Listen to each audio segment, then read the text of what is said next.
У молитві наші руки ми складаємо щиро, просимо до звота, просимо всі миру.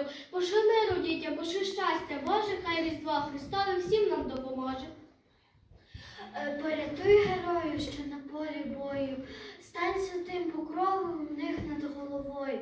Поверни ти рідних, тих, хто так чекає. Ти ж почуєш, Боже, я це добре знаю. Збережи країну, Господи, благаю, бо без України рідної на житті немає.